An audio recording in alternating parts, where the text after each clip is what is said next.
O que as fotos recentes do James Webb podem revelar? Se você quer saber, acompanhe o vídeo até o final. Eu sou Paulo Bittencourt, bem-vindo ao canal Modernidade e Ciência.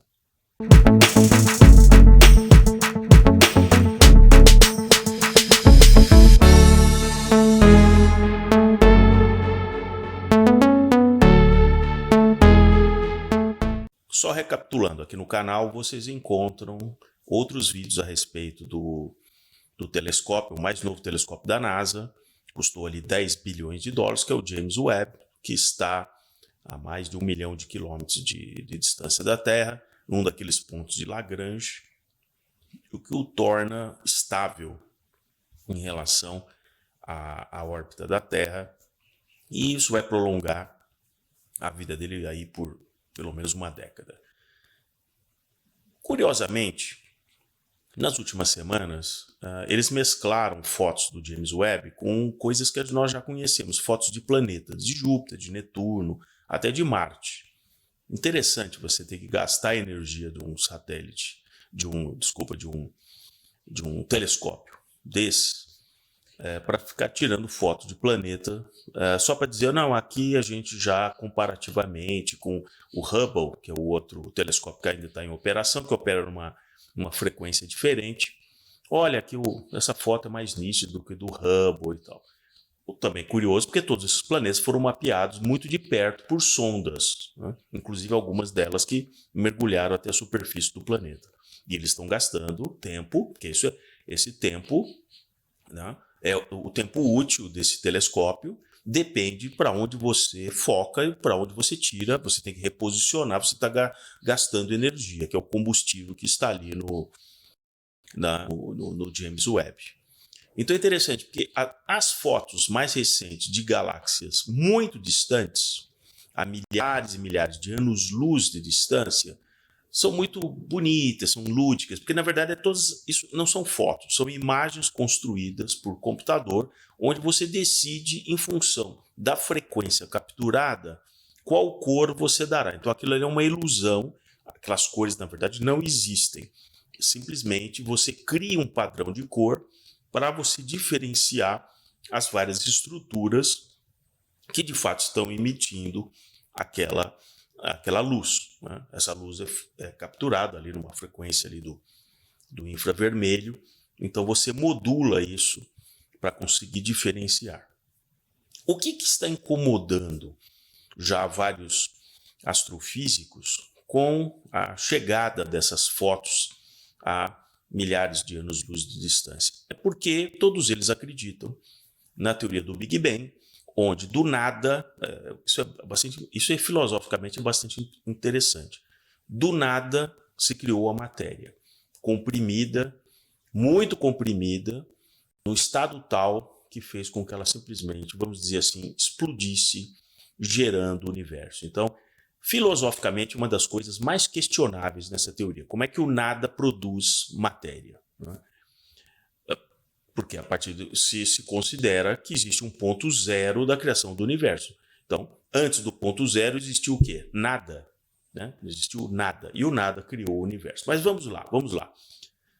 Então, dessa gigantesca explosão, o universo passou a ir se expandindo no nada. Então, já é outra coisa bastante curiosa, né? Você cria uma matéria que está no nada, tá certo? E aí ela se expande no meio do nada, né? Porque não existe nada ali, é o nada, é o vazio total. Mas vamos lá, de novo. Esse universo vai se expandindo numa velocidade, realmente as galáxias vão se colidindo e vão se expandindo e tal. Então, num universo que poderia ter ali, vamos dizer, 50 bilhões de anos, 40 bilhões de anos, não importa. A idade que sempre se coloca são de bilhões de anos. Para a gente, na nossa cabeça, como isso não é mensurável, fica parecendo possível. Essa é a outra grande estratégia, né? Então, veja que interessante. Se dessa explosão, essas galáxias iniciais que foram se formando, foram colidindo e formando outras galáxias, evidente, com um tamanho cada vez maior, mas estão já bastante distantes. Só que o que o James Webb tem fotografado são galáxias pequenas, que estão também muito distantes e que aparentemente não colidiram com absolutamente nada. E mesmo galáxias, comparativamente à Via Láctea, onde a Terra se encontra, são menores, apesar de estarem mais distantes do que a própria Via Láctea, que em tese é mais nova do que essa galáxia distante. Então, isso já começou a causar um certo desconforto, porque essa história do universo em expansão e que vai arrastando, à medida dessa expansão, outras formações de galáxias que poderia se detectar, inclusive, como que essa galáxia ela foi fraturada, foi fundida com outra, onde se perceberia uma certa ramificação de uma colisão, começa a cair por terra. Então, o James Webb é mais ou menos hoje como aquele acelerador de partículas, o CERN, escavado nas montanhas ali da Suíça, com bilhões de dólares ali da comunidade europeia, e que não chegou a nada, a lugar nenhum.